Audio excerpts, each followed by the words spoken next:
Good evening, everyone. Welcome to the Black Doctoral Network weekly web series entitled Conversation Starters.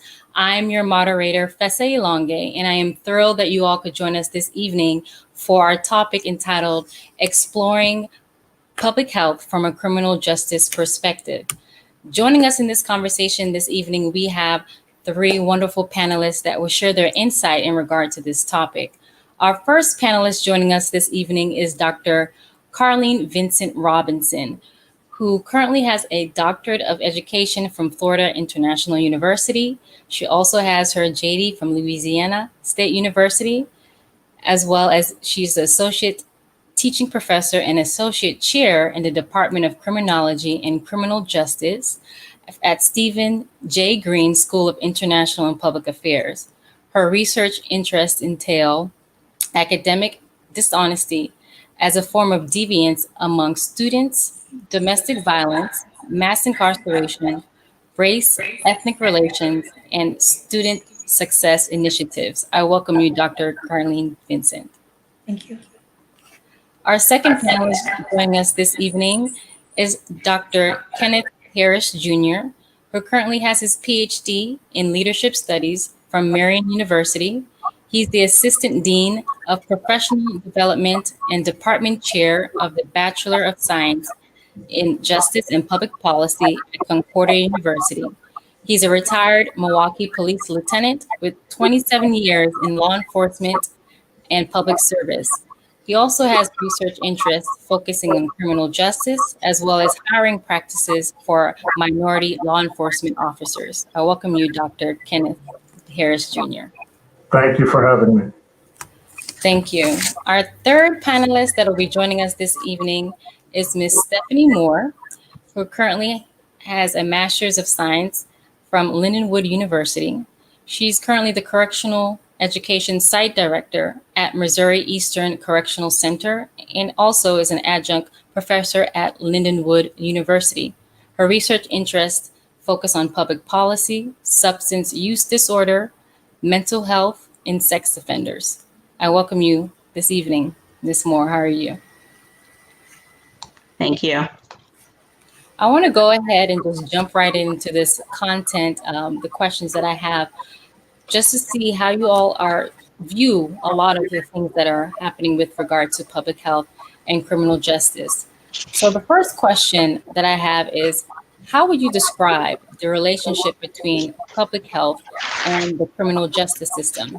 Go ahead and start with Dr. Harris. I would say the relationship is cordial. From a law enforcement standpoint, many of us work with healthcare professionals.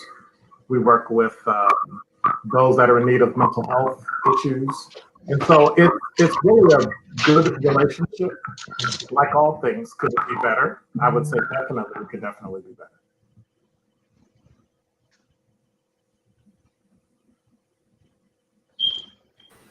Thank you for the response. Dr. Vincent. Well, there are many determinants of criminal behavior: familial factors, environmental factors, poverty, just to name a few, some of the ones that are the most noted. But the reality of the situation is that the criminal justice system is often seen as a catch-all for social ills. We criminalize mental health by incarcerating people who are mentally ill and who would be better served by community services. We criminalize the use of drugs, and the policies that we have don't focus on harm reduction or on treating individuals who are addicted. We criminalize homelessness and poverty, and we criminalize race, as evidenced by the over-policing of people of color and the disproportionate punishment of people of color.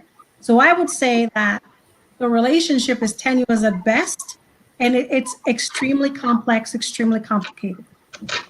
Thank you for breaking it down like that. Ms. Moore, what are your thoughts? I agree with both Dr. Vincent and Dr. Harris, but I think that both the public policy and criminal justice system is connected in a way that they both really want change, and how they go about getting that change is different. And so they want to see the change in the behaviors when it comes to violence, how people deal with trauma, especially adverse childhood trauma.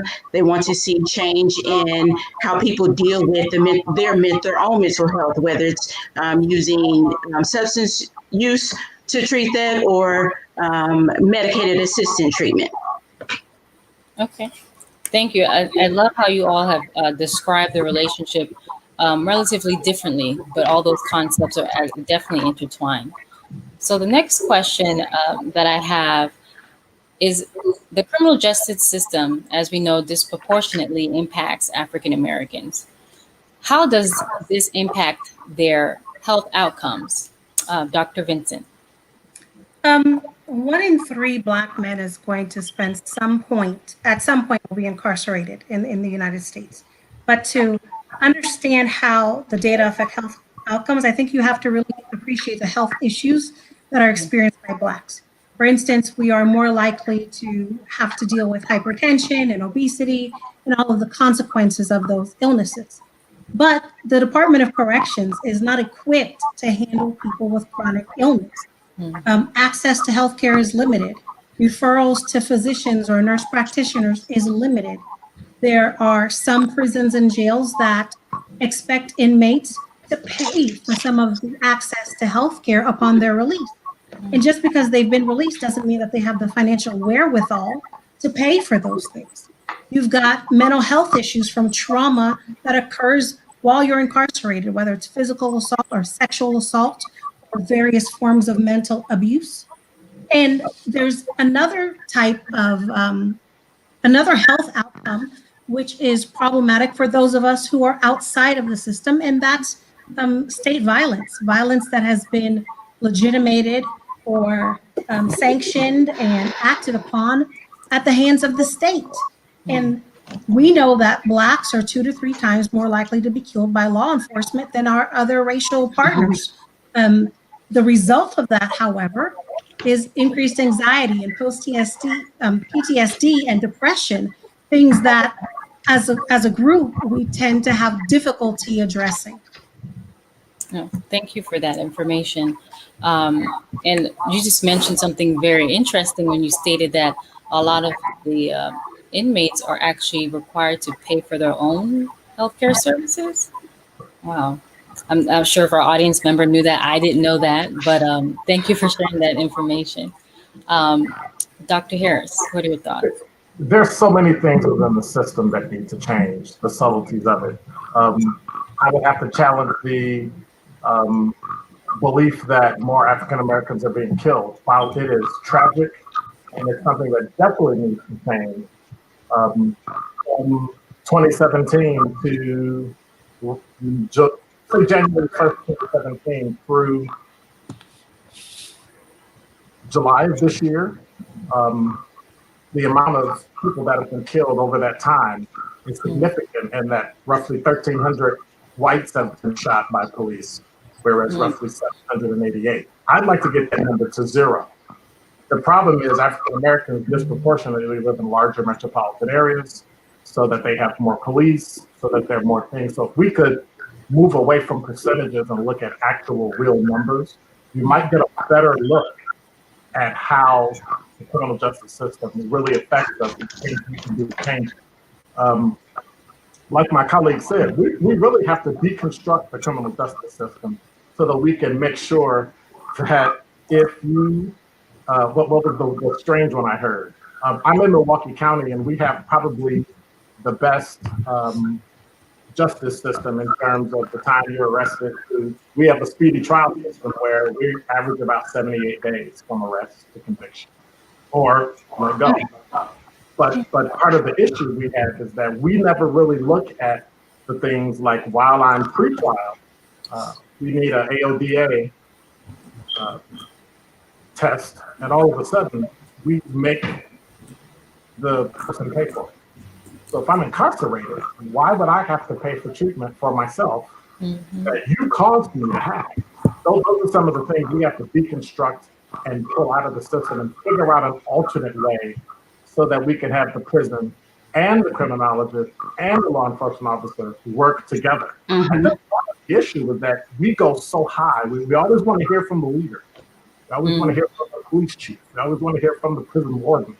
When in fact, it's those boots on the ground that really have the ideas and the mechanisms If we can just connect them with the academic world, we could probably cut most of the disparate issues in the African American community in half within 5 years. Wow. Thank you for that insight. I hope the audience is taking in this information, because I think, as we have here, some expert scholars that can really break down with their knowledge and skills the way and provide recommendations on how to, you know, merge and address the issues that are within the criminal justice system. Ms. Moore, what are your thoughts? I do agree with my colleagues. However, I think we need to start earlier with this, rather than dealing with the individuals after they come in contact, on the streets working with the police. We need to start earlier in the schools.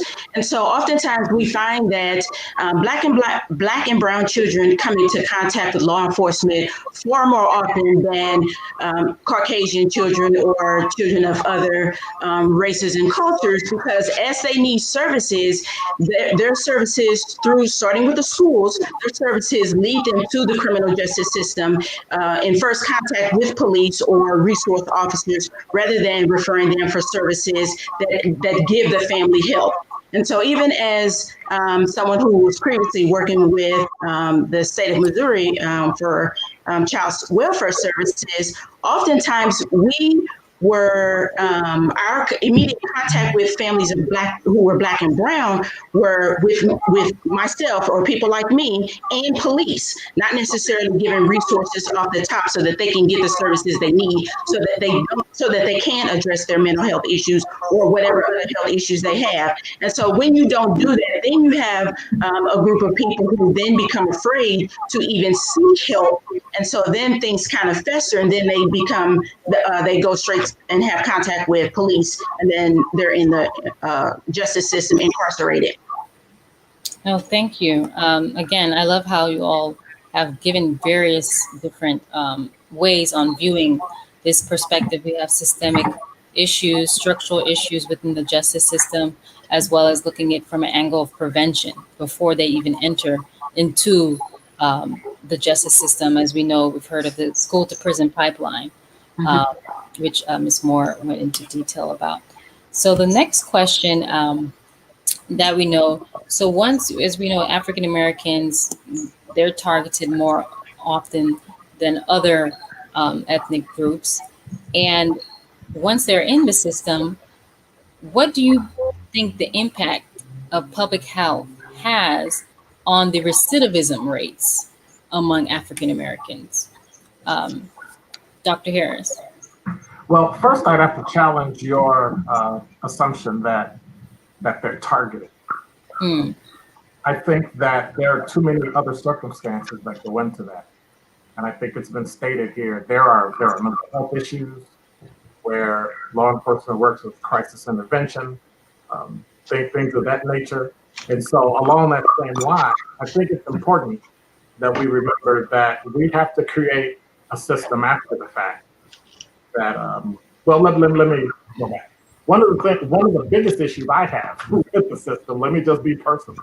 One of the biggest issues I have with it is that that's the one place where you have a captive audience. And so it's something that Ms. Moore mentioned, that school in prison has been removed due to budget cuts. Can you imagine if you were sent to prison or jail for an extended period of time, and that part of your sentencing was that you had to go to school? Imagine the outcome and the reduction in the recidivism rate that would just occur naturally. But another thing we need to do to really work at public health piece with recidivism is to create specialty courts the same way we have for military, the same way we have for mental health. We need specialty courts for us. Our culture is different. Regardless of what anyone may argue, our culture is different, our language is different. We have a sub-cultural language that we use. We can call it Ebonics or Bad English or whatever you have. It's just like everyone from another country has a sub-language. Creole, we have a sub-language of African Americans here. Those are the types of things we need to be taken into account, put into a special court so that we can deal with and fix and help. And I don't really want to say fix, because There's nothing wrong. We all have issues. They're exacerbated because of economic, because of health, because of stress, because of education. And it's really easy to take that for granted. But if we can just infuse ourselves in those things and look at it not from an either or instance, but an also and, I think we can put all these things together and reduce recidivism significantly. Thank you for that information. Ms. Moore, what are your thoughts?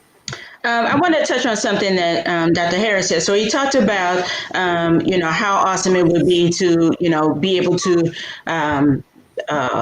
and forgive me if I twist your words, Dr. Harris, to go to school, get an education while you're in prison. And that is, I mean, it's that in theory, that's an awesome idea. But what I find is, as someone who actually works in the prison and coordinates a college program, is that oftentimes many of the prisons, and I'm in Missouri, many of the people that come into contact with the criminal justice system who are in prison, they struggle to even get their GED or high set. And so even facilities that have those programs, the wait lists are very long for them to even get enrolled in those schools. And so sometimes they have to make a choice of, do I wait and try to get into school to get a GED? Because in Missouri, it's mandated, but they can be in prison for years and never get their high set. Or do I transfer to a facility where I can get learn a skill so that I can hopefully come out and get a job? But then I need to weigh that option of, I don't have my GED and I can barely read and write, but then I have a welding certificate. And so it's always a struggle. But then if you don't have resources, for instance, Corona has changed everything within the prison system. And so if you don't have the resources available to the offenders while they're inside, then they come out without the resources, without the knowledge, without the connections that they need, so that within 5 years, they aren't going back to prison because they don't have a GED. They don't have the ability to get necessary things such as ID, access to mental health services and medications, being able to go to a clinic, and knowing that there are resources for people who don't have the ability to pay. But if you don't know that, then you're not going to go to the clinic to get help. You're going to just, go to wherever you are. But I also think it's important that we recognize the fact that when offenders are being released, they go back to the same neighborhoods that they came from. And so if the resources weren't there when they went to prison, chances are the resources aren't going to be there when they get out. Or if they are out and the resources are there, they're not going to be accessible to that offender. So, for instance, if they go back to their old neighborhood and it has been blighted and it is an up-and-coming neighborhood, that's not what they're accustomed to, and they won't fit in. They won't be in that neighborhood. And so if they don't have access to affordable food, grocery stores, not a corner store where the food is 3 times higher than the grocery store that's 3 miles down the way, they don't have access to healthy food. If they don't have access to recreation, all of that is going to play into recidivism, be it that they're young people being released or that they're older people being released. But I think one of the things I've seen is that, and I'm going to assume that I'm the quote unquote elder here in terms of chronological age. I saw growing up in the 60s and 70s where those things you talk about were actually in prisons. And that as the time went by and administrations changed throughout the states, that was the first place to cut. So they cut education, they cut healthcare, they cut all sorts of things and programs where the recidivism rate was nowhere near what it is today. And so I think you are 100% correct on that path. Thank you. Dr. Vincent. I think it's important to remember that the criminal justice system has a revolving door. The vast majority of people who are incarcerated are going to go home at some point, but the vast majority of those people are also going to come back and become a guest yet again of the Department of Corrections. I think it's also important to realize that the purpose of correctional institutions has evolved, has changed over time. And there are some states where you'll even see that the Department of Corrections is just that, not the Department of Corrections and Rehabilitation. So there are key distinctions that are there. When someone is incarcerated, they start off with family and friends, they start off with a network, of people who generally will make the effort to come and see them. But that's going to taper off with time. And the effects of that are even more so when the families are separated by geographical distance, like long distances. And some of that is done intentionally by DOC, but the effect is they lose that family support, they lose that family network. And when they come out, they need those strong family ties so that they are less likely to recidivate. But we've undermined that. We've stopped that. Absolutely. Another issue is, think about a person who is struggling with some type of chronic illness who may, upon release, have issues with employability. We know that people with a record will struggle to find employment. But if going to prison reduces your annual income by 40%, what exactly do you expect people to do except return to the life that they had previously if they can't support themselves? Our society is not as welcoming to people coming out of prison as we would like to believe, even if it's our people. I mean, Blacks and Browns make up the majority of the prison population for whatever reason. We're not as welcoming to them, and we don't necessarily help people get back on their feet. There are policies in place that, for instance, if you have a felon living with you, that you may not be eligible for housing anymore. Correct. That could be your partner, that could be your mom, that could be anybody who has that housing benefit, and you come and live with them. Sorry, you're out. And until we make some changes, it's like, what do you expect people to do? If you cannot support yourself legitimately, you have every desire in the world to go out and get a job, but they won't hire you, and the jobs you are able to get do not result in an income that is sufficient to care for you and your family, then you have to expect that people are going to recidivate. No, thank you. The wonderful points. I hope the audience is enjoying this if you're part of this conversation. If not, please share with your colleagues, your friends, and your family to join in and listen to the insight that these scholars are providing this evening and really breaking down that relationship between public health and the criminal justice system. So you all have mentioned a lot of political, social, economic factors that really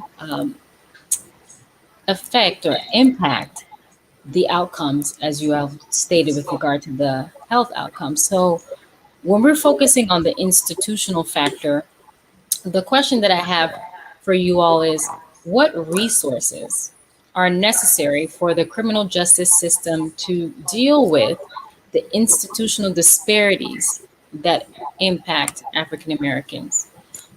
Ms. Moore.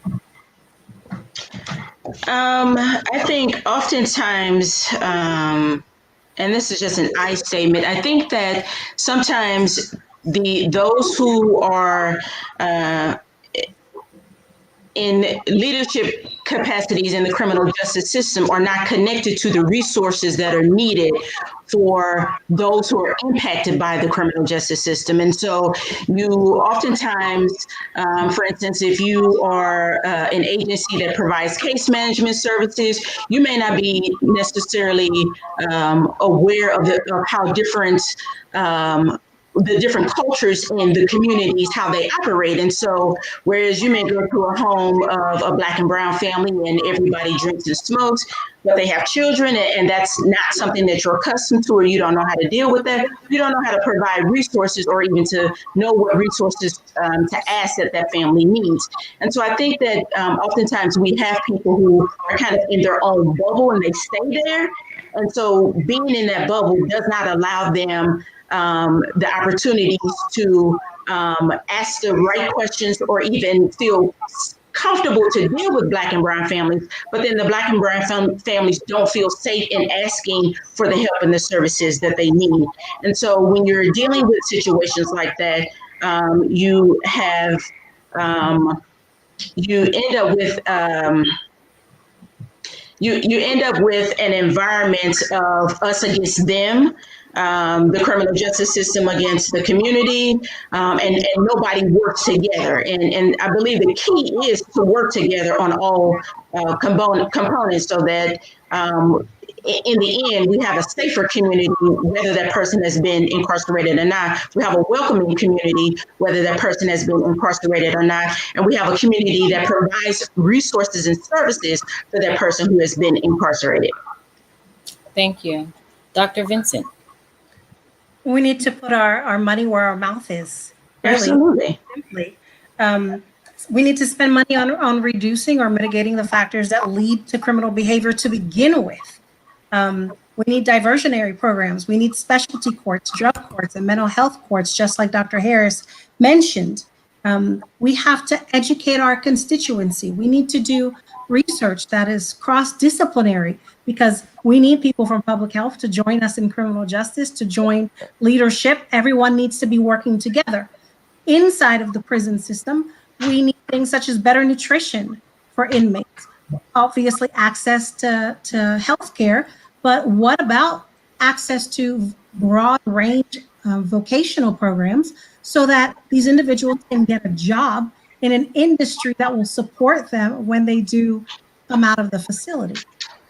At the very least, I've worked with transition programs here in South Florida that have proven to be very successful in helping to reduce recidivism, but creating transition programs that help people reacclimate to the outside world. I mean, the world has changed.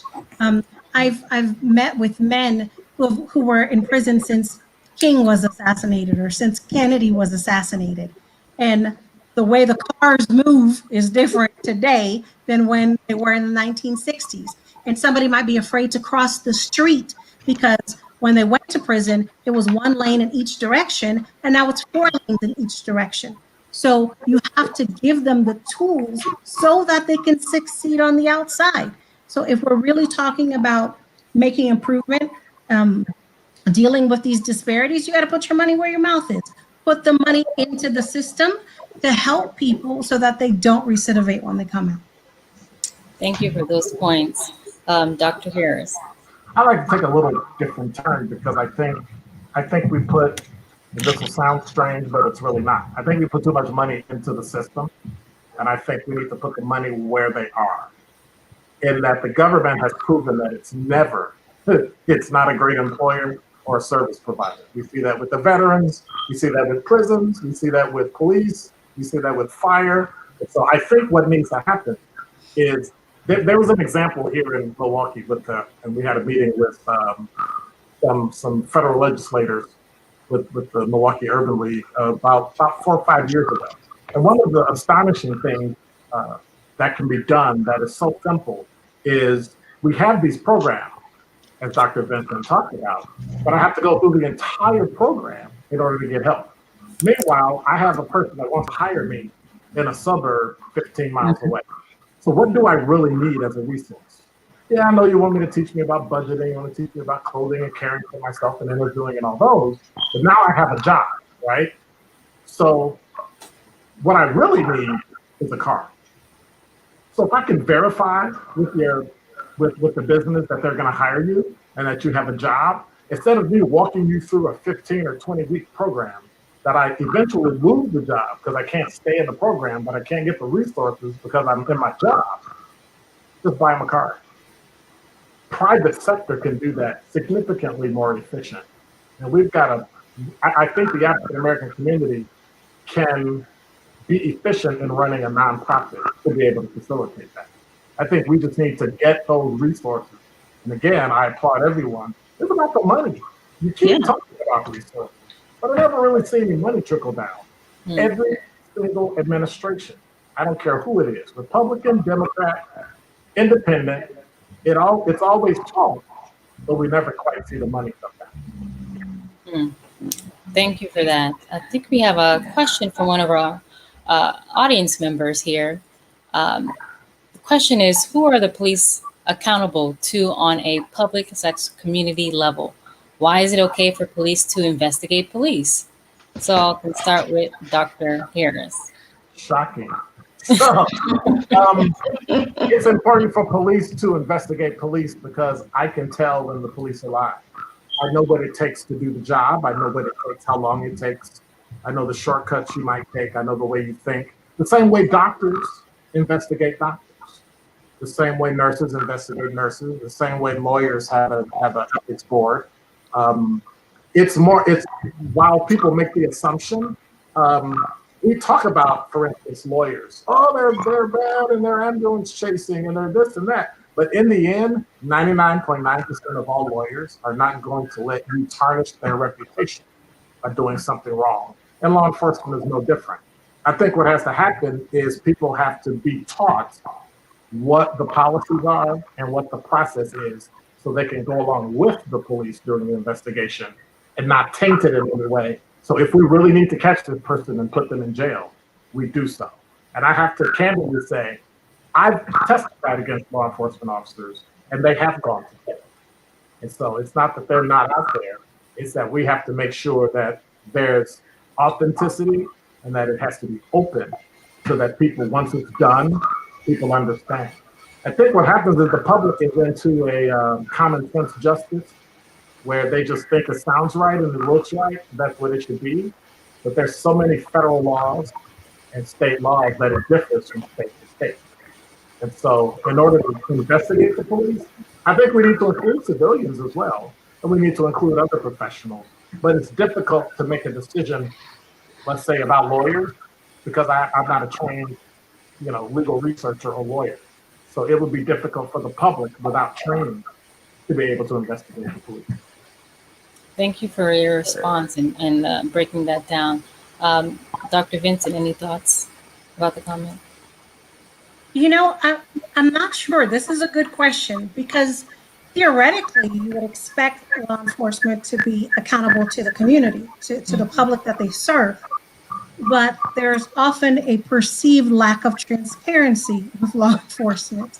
Right. And that makes it difficult to be accountable to people who are essentially forbidden from entering that world, if you like that expression, because cops take care of cops. Cops understand cops.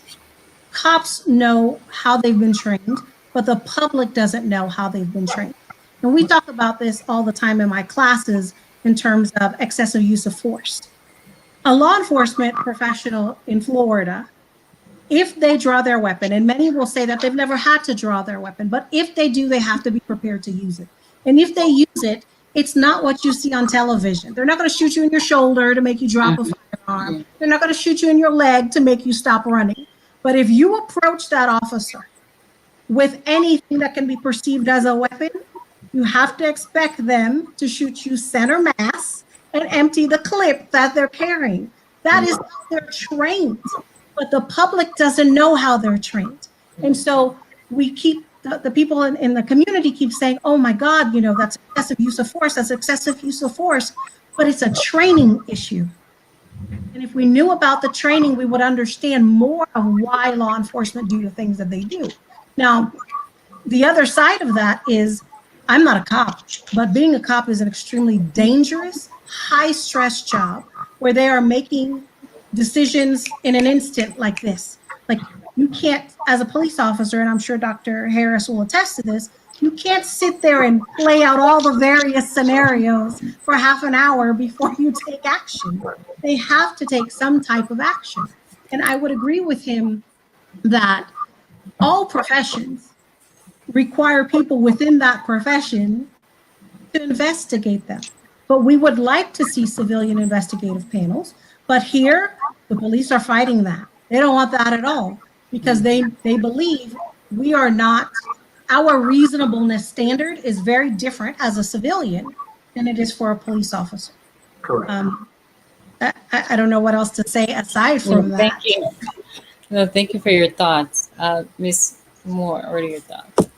I do agree with the points of Dr. Harris and Dr. Vincent, and I just want to add, along with the lack of transparency is also a lack of trust, and so the criminal justice system has developed different courts, such as mental health court and drug court. But oftentimes we don't see that when a person encounters police, that the first thought is, oh, this is a mental health issue. We're going to refer him to mental health court versus taking him to jail, because they do have to de-escalate the situation, and they do have to, at that moment in time, make sure that the community is safe, and and the officer has to make sure that he is safe. And so I think that when you don't have that that trust and that transparency, then you have a community that continuously fights it. And as Dr. Harris and Dr. Vincent said, they don't always work well together. And so we do have to make some changes to be able to have a better community policing system. I have to add that I think the assumption is people don't really understand the job of a law enforcement officer. Correct. Absolutely. So they're constantly saying training is an issue. Training is not an issue. Many of the things we do are just not our job, and they've been dumped on us, like mental health training. When the private sector got tired of paying for mental health, they met in Tennessee and they created CIT, crisis intervention training. Yes. They transferred all the costs, all the intervention onto a law enforcement officer that already spent 9 months trying to learn 50 different things. They need to keep piling on and piling on. And now they expect you to be perfect when you deal with certain things. And yes, we have certain officers that are trained to do crisis intervention, but at some point, we're expected to be a catch-all, and that's just not going to work. I think the issue of putting in embedding social workers, embedding mental health professionals, but train them to be law enforcement officers. I know some places out west where it's a 3-person crew with a firefighter, a police officer, and a social worker, and social work, and they're all cross-trained. Mm-hmm. Social worker is either an EMT and a cop. 3 of the 4 each person has to have, so that they could take care of anything. I think we've lost that with the loss of trust. And I think the transparency-wise, all the training in Wisconsin is in state statute, and you can get a copy of it from any academy in Wisconsin and know exactly what we're taught. Watch the class, do all those things. I think it's unfortunate that other states have not become that progressive, but I think in the long run, it just has to change. No, thank you all. And this is why we do conversation starters, because we have a wonderful conversation happening here. And we have the comments coming in actively from our viewers. So you all throughout this conversation have mentioned other disciplines, as we mentioned, social workers being part or integrated into the criminal justice system to help a lot of the offenders transition out of or transition back into society appropriately. So the next question I would have is, how significant are collaborations between the criminal justice institutions and community organizations in addressing the social disparities that adversely affect African Americans? Dr. Vincent. Extremely important. It doesn't get any more important than that. If the government is unwilling or unable to provide the services that people need, then the impetus is on the community, because this is where they're coming back to. This is where these offenders are coming back to. And if we want to minimize the problems or reduce criminality when these individuals are released back into society, then we need to be prepared to create the programs, provide the support that they're going to need so that they can succeed. Thank you. Ms. Moore, what are your thoughts? I agree, and as it was stated many times before, we need to put our money where our mouth is. Oftentimes, we find in states where you have multiple organizations who are attempting to help this population, but no one is willing to collaborate because they're fighting for resources, they're fighting for the funding, and so rather than pull together and work as one unit to be able to help more people, they're tackling bits and pieces of things, and it's not working. I think that, as we keep stating that these offenders are going to be released and they're going to come back to the community no matter what. And so if we are not willing to provide well-rounded services, wraparound services for them, then honestly, what's the point in letting them out? Because you're setting them up for failure. And we definitely have to do better at that. Thank you. Dr. Harris. I think there needs to be something in addition to wraparound services. I think that many times we create a cradle for people and they become, just, it's great. I don't really have to do a lot. I can get paid. While I can see things like welfare assisting families in need that are in dire straits, it can also create a pipeline of generational poverty, not working, poverty, things of that nature. So I think we have to give people who've been incarcerated when they get out, we have to give them the dignity and the self-respect they need in order to get the training so they can get a job. I work with a organization in Milwaukee called Launch OKE, where what we do is we train people how to start their own business.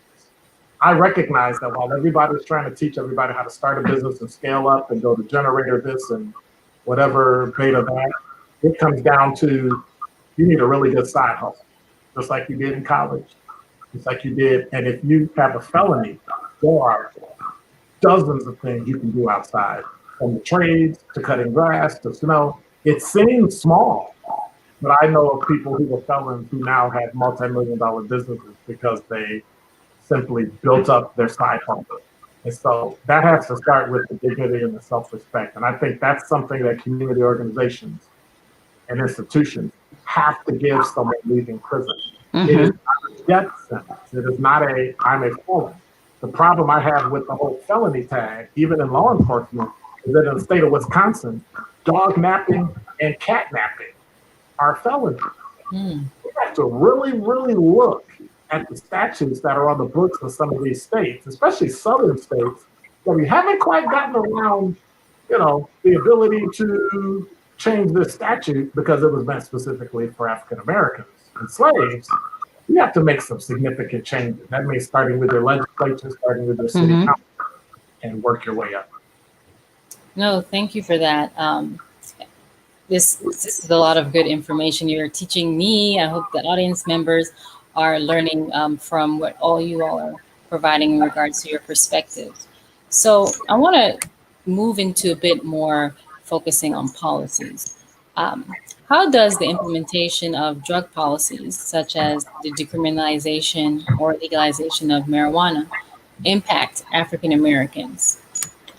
Dr. Vincent. Are almost 4 times more likely to be arrested for marijuana possession than whites and Hispanics.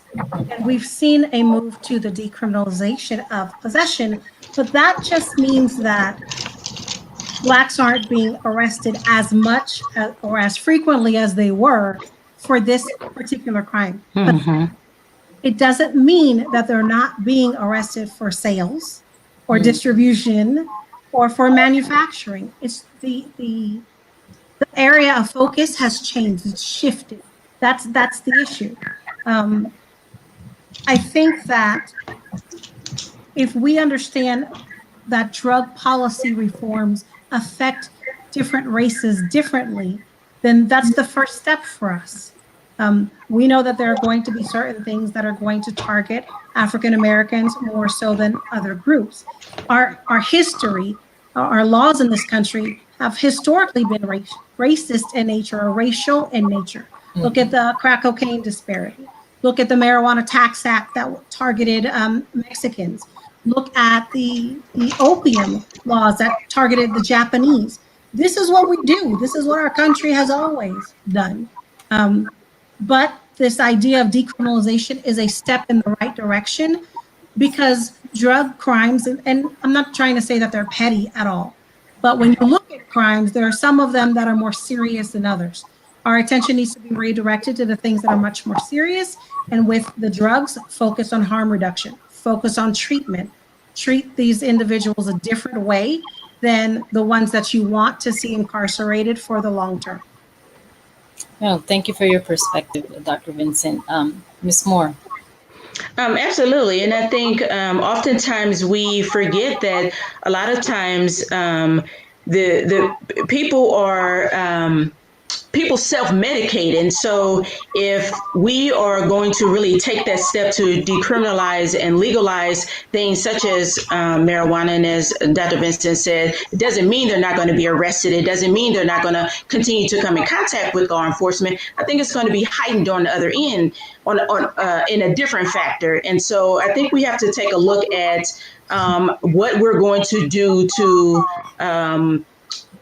I guess compensate, for a lack of a better word, the individuals who actually really need help. I think that we are going any step is a great step, but I also think that with these policies that are changing, that are impacting Black and brown people, I think that we are going to see a shift in what's going to happen if once we do that and these individuals who are currently incarcerated are released because these charges have been dropped or these policies have been changed. What's going to happen when you have a mass exodus of people returning to the community? Now we're having to shift, not only because of the drug policies, but then community changes are going to have to shift. Thank you, Dr. Harris. I don't even know where to begin. I think they pretty much summed up the entire thing. I would ask, look at the law of unintended consequences. Mm-hmm.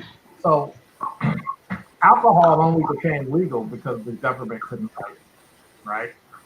Cigarettes, same way. Add a tax stamp, legalize it, send it to the FDA, get something going. For some reason, people have a block in their mind when it comes to marijuana.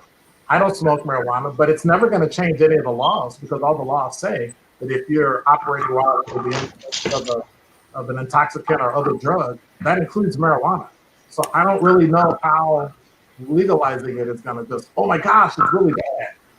These same people become intoxicated, have fun at a bar. I think it's perfectly okay to get in a car to drive, but would rather lock somebody up for selling $5 worth of marijuana. I have an issue with that. I don't like marijuana because it's illegal. If it becomes legal, then it's legal, just like alcohol.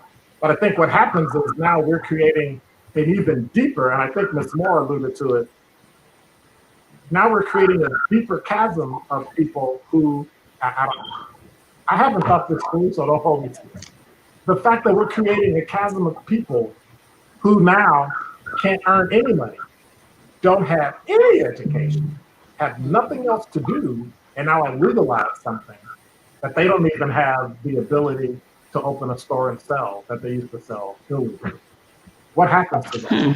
When they need money, when they need food, do they turn to harsher crimes? We've just created a deeper underclass of criminals out of necessity, really, because there is that small portion of people that do commit crime, as I've run into, who steal and commit crimes in stores by virtue of the fact that I'm hungry and I'm homeless. We really have to fix that beforehand.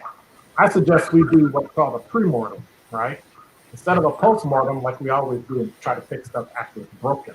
Let's look at it before it starts. Let's figure out, like she said, let's lay out all these laws and how we're going to change all of this stuff and look at all the holes before we change the law so we can fix it now. So when we pass decriminalization, we have a stopgap for all those people that are going to need help, that are going to need treatment, and the people that actually went to jail for it and it's now legal. You have to figure out what you're going to do to compensate them, because you just took 5 years of their life like you did in the 90s for no reason. Wow. I agree with Dr. Harris's statement, but I don't think laws are set to benefit us. Oh, no. People who look like us. And I don't think that realistically we are going to move in that direction, because the people who are responsible for making our laws do not look like us. Correct. They do not understand the things that we go through, the things that we experience. And so what for a person who is embezzling money at the highest level may get a slap on the wrist, you and I are going to go to prison for selling weed, right? It doesn't make sense that the punishment is disproportionate. And so if when we talk about disproportionate punishment, then we talk about, can we actually deter crime from occurring?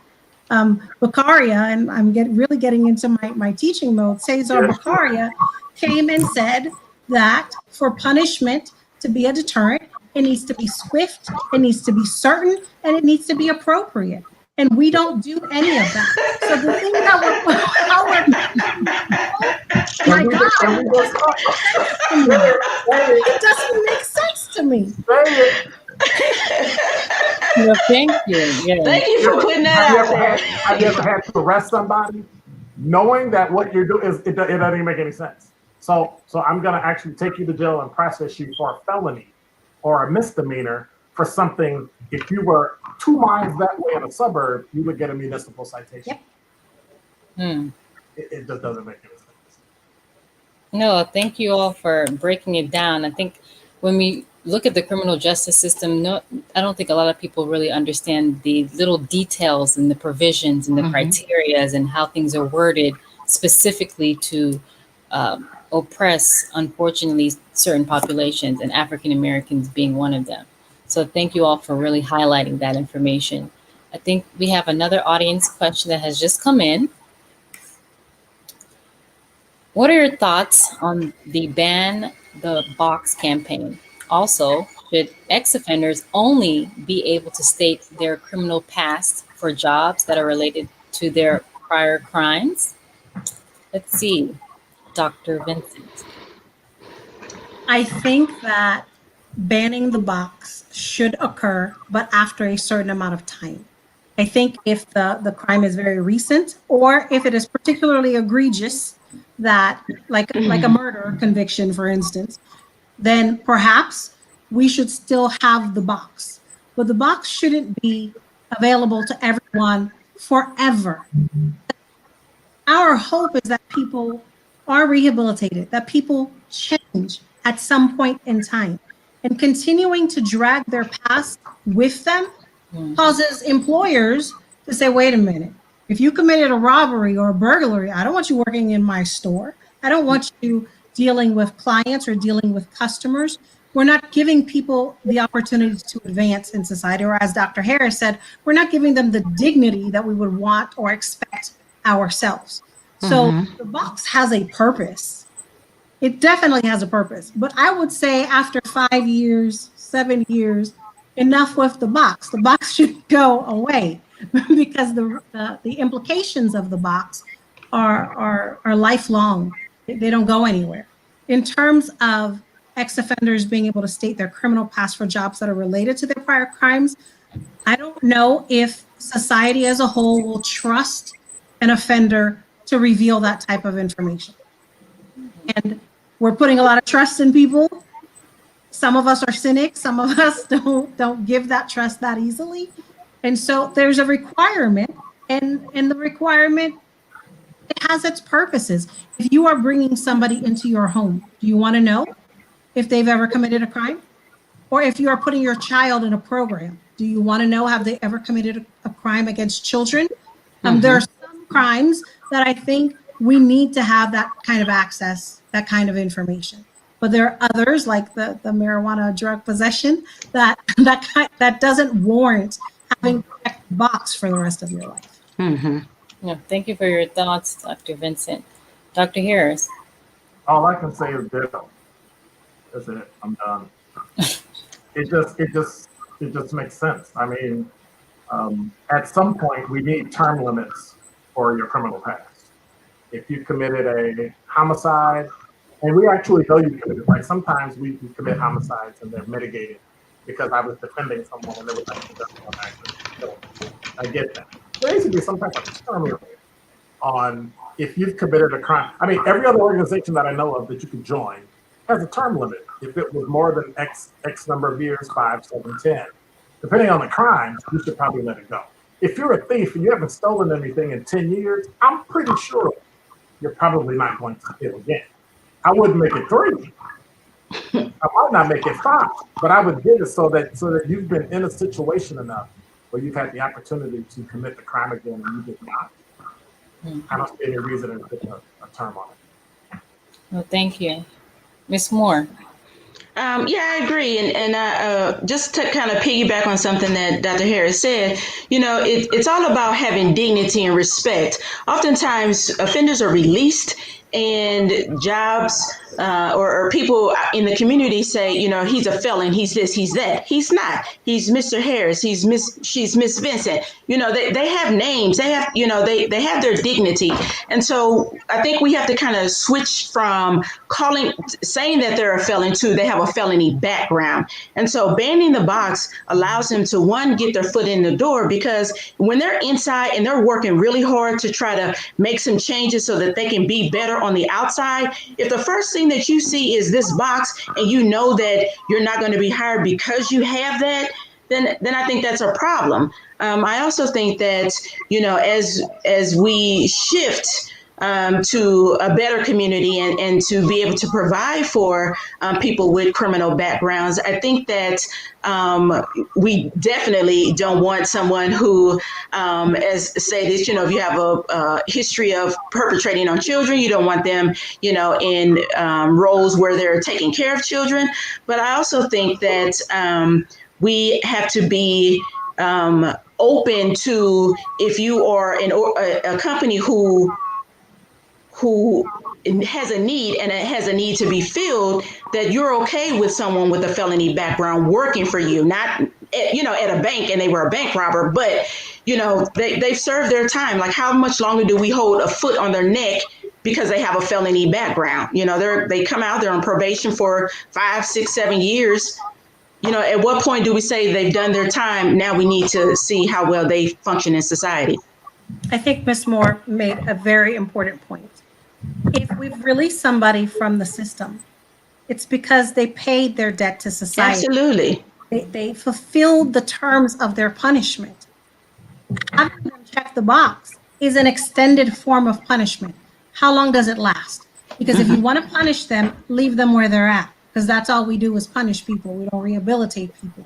So that's the other argument that you have to make is, if you serve 10, 20, 30 years, once those gates close behind you, you should be able to have that opportunity to start over, to have a clean slate, because you've paid your debt. I would take it even a step further and offer, might infringe on your civil liberties, but assign a person, once they're out of prison, a industry code limit. Just like we know how you work and what you do in terms of your vocation or your industry, assign them a code. So when there's some type of universal database, so that when I go to get a job and I'm gonna get hired at Florida International and work in childcare, when you do my background check, there should be a limit. There should be a code that shows that you can work anywhere you want to work in the university, except where it applies to, or if it applies to education. That way, the person isn't embarrassed. You know right away what their limit is. And there's nothing in writing where you have to take a person's dignity because they committed an armed robbery 20 years ago and haven't done anything since, and after I was there. It would be easier that way. That way you would know ahead of time when you apply for the job. They can self-select, or you can be in the database. I'm kind of against the whole database thing because of civil rights, but at least you'd be able to have space where you can optionally put, if you have any industry limits that you can't work in. And that way we don't have to go down that road. So can I ask a question, Dr. Harris? So that seems like a great idea, but who would be in charge of implementing, putting in that information? Because if you have, a person such as, those that kind of look like our government, who are responsible for putting in that information, are they going to put it in correctly for those who are Black and brown, as well as those who are not? And is the system going to be fair? Well, first of all, it wouldn't have to deal with anything being fair. Just like when you're arrested and they take your DNA. Mm-hmm. If you're not convicted or charged, they're by state statute have to destroy the DNA. Same thing can occur. We classify people so that if you do, and I don't know if you know, if you do a wanted check on someone in law enforcement, and you run them, we can get what's called an FBI number and a state ID number that actually shows all the crimes you've committed, your fingerprint pattern, everything. Same thing. We already have the system. I think what it'll do is enable an employer to know, I can't hire you for that job, but I can take this job and put it somewhere. We're talking about another box that the state or county or federal government would have to fill out. I don't think it's too much. Thank you. No, this is true conversation starters this evening. Thank you, audience members, for your wonderful questions. I want to close out with one significant question. We've talked really deconstructed and highlighted so many angles of public health in relation to the criminal justice system. But now I want to focus on what are some ways that we can continue to develop the relationship between public health and criminal justice. Dr. Vincent. First and foremost, we need to decriminalize mental illness and addiction disorders. We need to decriminalize that. We need to create diversionary programs for crime offenders, for juveniles, for people who commit specific types of crimes. We need to provide adequate care, healthcare, mental health care within our prisons. We need to give people access to that. And we need to allow for a natural synergy to occur between experts in all of these fields, because, more heads together is better than the one. And that would probably be, in my opinion, some of the best ways to further this collaboration, is to really let people come together and express all of their points of views, all of their knowledge, and share it with one another. Thank you. Dr. Harris. I think we have to build trust between the two. Without it, we will absolutely never move forward. I think in order to develop that, we have to remember that the relationship is something that should fit together, not necessarily be adversarial. We've got different jobs, different points of view, but that doesn't mean we can't agree on some things. I think just building trust alone would create that. Just trust alone would create a relationship. But I think the onus falls, I know this will sound strange, the onus falls on law enforcement. Law enforcement has to let academia inside, let the mental health folks inside, so that they can see that what we do actually makes sense. That'll give them the tools to be able to mitigate, so that we can help people with mental health issues, help people with social issues, and thus help people that are in prison. No, thank you very much for that insight. Ms. Moore, your thoughts? I think that we need to create diversion and specialty courts. I think that we need to have access to services in safe environments for people. I think that we need to really put our money where our mouth is. If we're going to talk the talk, let's walk the walk. And then lastly, I think we need to communicate. We need to do a better job of communicating within entities and organizations and agencies to be able to better service this population that's coming back to the community. Thank you. One more thing. Can we work towards alleviating crime so that we don't need the system? Yes. I think one thing that's missing is that we keep talking about the system and we're not talking about the environments they come from. Mm-hmm. So like everyone has said, if we can fix poverty and education, those two things, socioeconomic and education, the two indicators for whether or not you'll commit a crime, if we can fix those two, we can lessen our actual criminal justice field. Agreed. Thank you. I hope you all have enjoyed this conversation, because I've thoroughly enjoyed hearing all of these perspectives and insights, and I've learned so much from you all with sharing your thoughts in regards to that public health and criminal justice. I want to say a huge thank you to you all for joining me this evening and taking time out of your busy schedules to share your expertise within your field in regards to criminal justice and public health. I just want you all to share a bit of your contact information for the audience members that are tuning in so they can get in contact with you to continue this conversation. Dr. Harris. I can be reached at kenneth.harris@cuw.edu. All right, thank you. And Dr. Vincent. Please feel free to contact me at vincentc@fiu.edu. All righty. And Ms. Moore. I can be reached at smore33 at ashland.edu or stephanie.nmore@gmail.com. Thank you. Again, I want to thank our panelists who have joined us and shared some very wonderful information with regard to criminal justice as far as looking at from public health and really diving into the issues that are within the system and how they treat public health.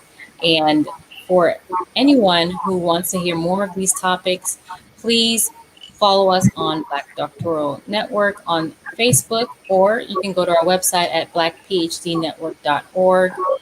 As you know, the holiday is coming up. We will not be broadcasting next Friday, but we will resume December 4th with some hot topics and conversations for you all. And again, thank you, panelists, for taking time out to share insights. And thank you, audience member, for tuning in. I'm your moderator, Ceecee Longe, and we look forward to seeing you next time. Have a good evening. Bye. Thank you. Bye-bye. Bye.